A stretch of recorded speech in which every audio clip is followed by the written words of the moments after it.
E aí, boas-vindas a mais um explainer trazido pela Ford's College.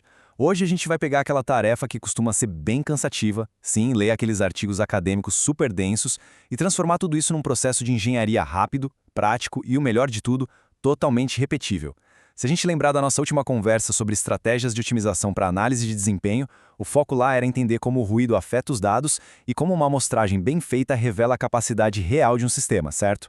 Pois bem, agora o nosso desafio é aplicar esse primeiríssimo nível de rigor aos textos teóricos sobre a prova de história. Vamos lá. Para organizar nossa vida hoje, o roteiro é bem direto.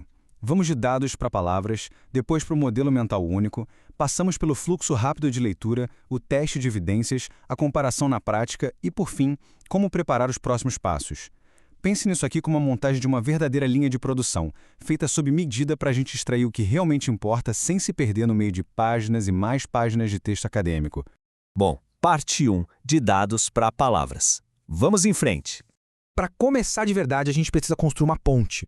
Lá atrás, a gente criou um detector de falhas para métricas numéricas, né? O objetivo agora é pegar exatamente aquele mesmo ceticismo da nossa análise de dados e jogar em cima das palavras escritas. Isso quer dizer verificar cada definição, confirmar as linhas de base e sempre se perguntar: os resultados que esse artigo está mostrando vieram mesmo dos métodos que eles dizem ter usado? É assim que a gente constrói um filtro rigoroso de informações.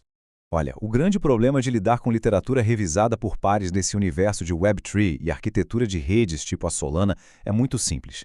Tem material demais saindo o tempo todo. E vamos ser sinceros, nem todo artigo que cita a prova de história traz experimentos úteis ou afirmações que a gente consiga reproduzir no mundo real. Fazer essa triagem logo de cara é absolutamente fundamental para evitar o desperdício de preciosas horas de leitura. E isso nos leva à parte 2, um modelo mental único.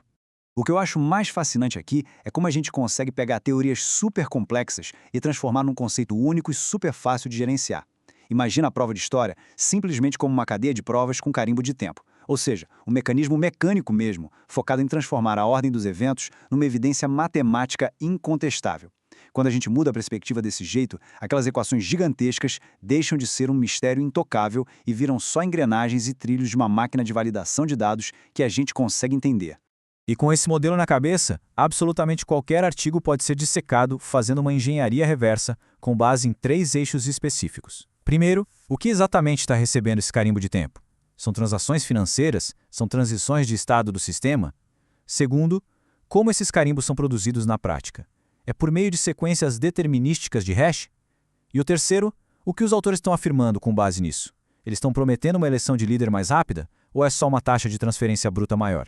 A grande sacada é, em vez de quase dormir tentando decifrar resumos abstratos demais, ou de tratar a matemática como se fosse um manual confuso de montagem de móveis, a gente usa esse modelo para converter suposições teóricas em funções mecânicas testáveis. Viu uma fórmula extensa e assustadora no texto? A única pergunta que interessa é: qual é o papel dessa fórmula na produção exata desses carimbos de tempo? Só isso. Beleza, parte 3, fluxo rápido de leitura. Vamos ver como essa linha de montagem roda na prática. Essa tabela de alocação de tempo é implacável. São exatos 15 minutos e ponto final. A ideia é fazer a triagem em altíssima velocidade. A gente gasta 2 minutinhos no resumo, 2 na conclusão, pula para os métodos e fica ali uns 5 minutos. Usa 3 para os resultados e fecha com 3 minutos nas referências.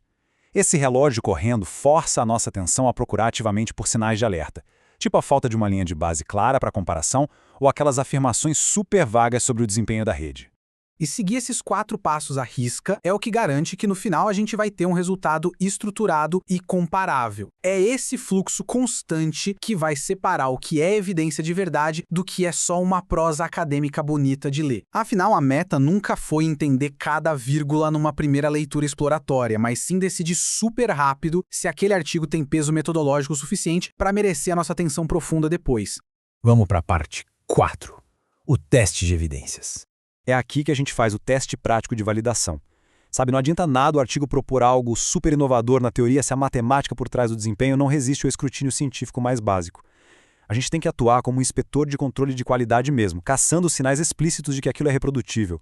Os parâmetros estão listados direitinho? O código do teste foi publicado num repositório aberto? Os autores jogam limpo sobre os limites do sistema no mundo real?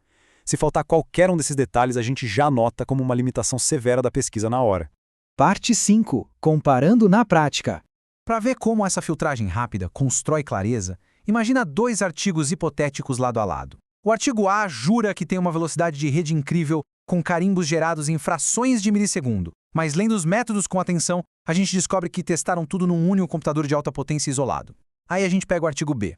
Ele não mostra números de velocidade bruta tão espetaculares de cara, mas, em compensação, traz simulações robustas numa rede global descentralizada, entregando intervalos de confiança estatística precisos. É um contraste fascinante, né? Mostra bem onde está o verdadeiro valor acadêmico. E com essa comparação técnica, tomar uma decisão fica muito óbvio. A escolha rigorosa de qual artigo merece um mergulho profundo depende totalmente do nosso objetivo inicial. A gente está atrás de inovações matemáticas puras em velocidade dentro de um laboratório, ou o foco é entender a robustez prática da rede apanhando no mundo real.